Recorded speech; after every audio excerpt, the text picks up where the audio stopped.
اگر آپ حضرات برا نہیں مانیں اور اہل علم برا نہ منائیں تو مجھے یہاں پر ایک چھوٹا سا آرٹیکل کا خلاصہ پیش کرنا ہے کہ اس وقت سب دکھی ہے، کوئی سکھ میں نہیں ہے، بلکہ یہ کہوں آپ کو کسی ملک کے وزیر اعظم کی زندگی کو لے لیں کہ جو ملک کا وزیر اعظم کسی ملک کی بات کرتا ہوں، اپنے ملک کی صرف بات نہیں کرتا، کسی ملک کے وزیر کی بات لے لیں، صدر کی بات لے لیں، کپڑے اچھے ہیں، لباس اچھے ہیں، تقریریں گھمنڈ سے بھرپور ہے، لیکن اگر وہ ان کے بستروں پہ لیٹتے ہیں تو جتنی سکون کی نیند فٹ پاتھ پر بستر جو بغیر بستر کے مفلسوں کو اور غریبوں کو آ جاتی ہے، اتنی سکون کی نیند یہ تخت والوں کو نہیں آتی، سیکورٹی میں بھی ان کو موت جو ہے وہ نیند نہیں آتی سکون کی، ہر گھڑی خطرہ ہے، ہر گھڑی بے چینی ہے اور سب کو بے چینی، کسی کو کم کسی کو زیادہ۔ ایک آرٹیکل کا خلاصہ یہ پیش کرنا چاہتا ہوں، انسان اس کو دیکھ کر سوچے کاش میں ویسا ہوتا۔ ایک بات تو ہمیشہ یاد رکھنا، کبھی کسی کے متعلق دیکھ کر یہ دعا مت کرنا کہ کاش میں ویسا ہوتا، اس کے اندرون کے بارے میں ہمیں خبر کیا ہے۔ آپ اپنی مراد اللہ سے مانگے کہ اللہ مجھے ایسا کر دے،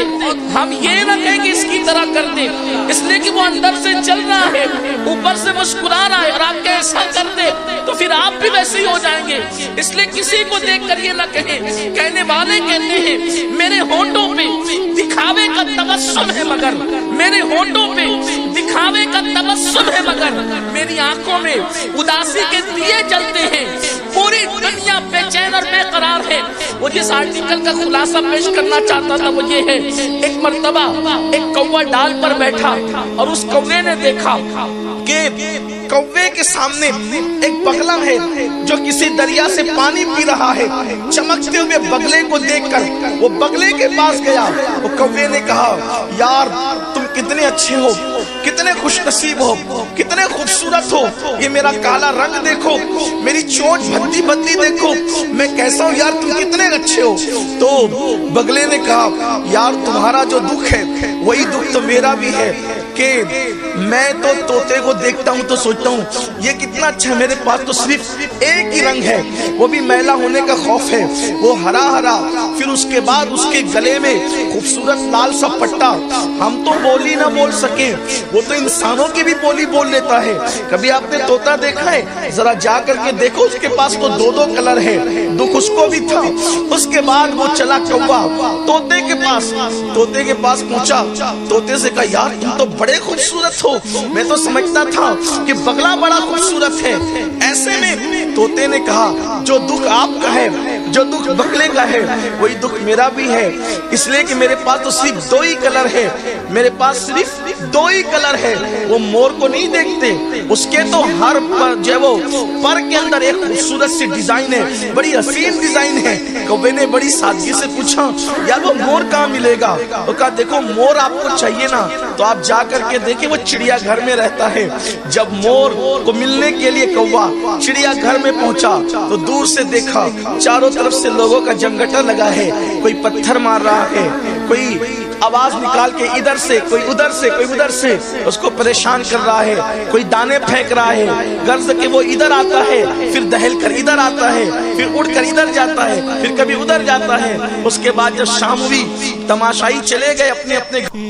تو آ کر کے جو ہے وہ کوا اس کے پنجرے پر بیٹھا اور کہا یار کتنے خوبصورت ہو تم، تمہارے سر پر تاج بھی ہے، تاج کسی بادشاہ کا اعلان کرتا ہے، کتنے حسین ہو تم۔ مور نے روتے ہوئے کہا دیکھو میں کتنا دکھی ہوں یہ میں جانتا ہوں، آپ کے پاس رنگ نہیں ہے، آپ کے پاس حسن نہیں ہے، آپ کے پاس جمال نہیں ہے، لیکن میری طرح قید بھی تو نہیں ہے۔ اتنی خوبصورتی کو میں کیا کروں جس سے میرے دل کو قرار نہیں ہے، اس لیے کہ تم جہاں چاہتے ہو اڑ سکتے ہو، جہاں چاہتے ہو جا سکتے ہو، جس سے چاہتے ہو مل سکتے ہو، یہ حسن ہی تو ہے جو پیروں کی زنجیر بن گیا ہے اور چڑیا گھر کے پنجرے میں مجھے قید کرا دیا ہے۔ اس دن کوے کو احساس ہوا کہ میں مور سے بھی زیادہ جو ہے وہ تقدیر والا ہوں، اس اعتبار سے کہ مجھے آزادی میسر ہے، جہاں جہاں آنا جانا میسر ہے۔ تو میرے عزیزوں سب کا دکھ ایک ہے، پتا چلے یا نہ پتا چلے، دولت مند بھی بے چین ہے، مالدار بھی بے چین ہے،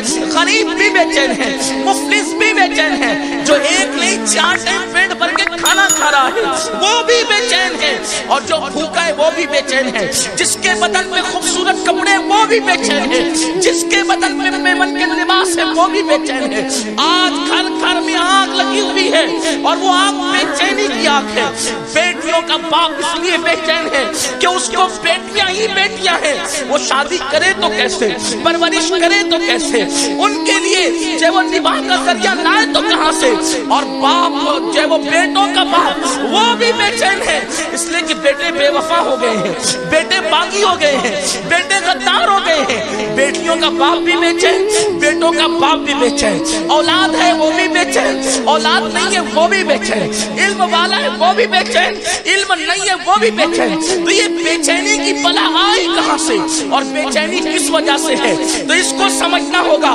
سکون کا متلاشی انسان اگر سکون ڈھونڈنے نکلا ہے تو آؤ بے چینی کیوں ہوتی ہے، بے قراری کیوں ہوتی ہے، انسان بے چین کیوں ہوتا ہے۔ دراصل بات اتنی ہے، انسان کا وجود دو چیزوں کا مرکب ہے، انسان کا وجود زندہ وجود دو چیزوں سے ترتیب پاتا ہے، ایک تو خاکی جسم ہے اور ایک تو نوری روح ہے۔ جسم اور روح جب دونوں ملتے ہیں تو انسان کو زندگی ملتی ہے، انسان کو حیات ملتی ہے۔ جسم بنائے خاک سے، روح بنی ہے نور سے، اور پھر روح جو ہے وہ اللہ کی طرف سے عالم بالا سے آئی ہے۔ اللہ کا فرمان ہے وَنَفَخْتُ فِي مِن رُوحِي، تو میں نے انسان کے اندر اپنی روح کو جلوہ گر کیا، اپنی روح کو ڈال دیا۔ قرآن اس کو امر ربی بھی کہتا ہے، رب کا حکم بھی کہتا ہے، امر بھی کہتا ہے۔ تو یاد رکھو جسم کی فطرت میں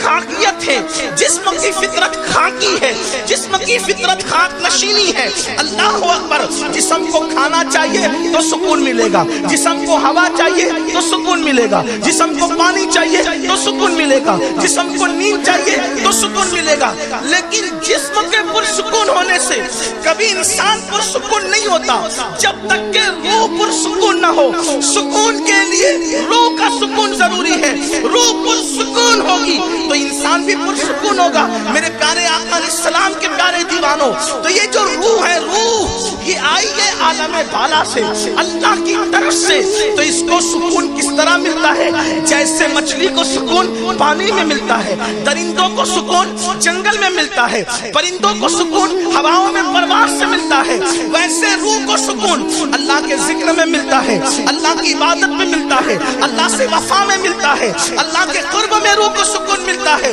اللہ اکبر، تو جب انسان اللہ کی عبادت کرتا ہے روح کو سکون ہوتی ہے تو اس کو سکون مل جاتا ہے، اللہ کا ذکر کرتا ہے روح کو سکون ہوتی ہے تو اس کو سکون مل جاتا ہے۔ اسی طرح جب رب کا قرب اختیار کرتا ہے روح پر سکون ہوتی ہے تو اس کو سکون مل جاتا ہے۔ اللہ کی خشیت میں گناہوں کو یاد کر کے آنسو بہاتا ہے، روح پر سکون ہوتی ہے اس کو سکون مل جاتا ہے۔ پھر انسان بے چین کیوں ہوتا ہے؟ جب انسان گناہ کرتا ہے، جب انسان آوارگی کرتا ہے، جب انسان عیاشی کرتا ہے تو روح بے قرار ہوتی ہے، اور جب روح بے قرار ہوتی ہے تو انسان کا پورا وجود بے قرار ہوتا ہے، انسان بے قراری کا شکار ہو جاتا ہے۔ جیسے مچھلی کو اگر پانی سے نکال کر مخملی گدے پر ڈال دیا جائے تو بتاؤ گدا تو مخمل کا ہے لیکن کیا مچھلی کو سکون مل سکتا ہے؟ مچھلی کو اطمینان مل سکتا ہے؟ نہیں نہیں، مچھلی کی قرار گاہ، مچھلی کی سکون گاہ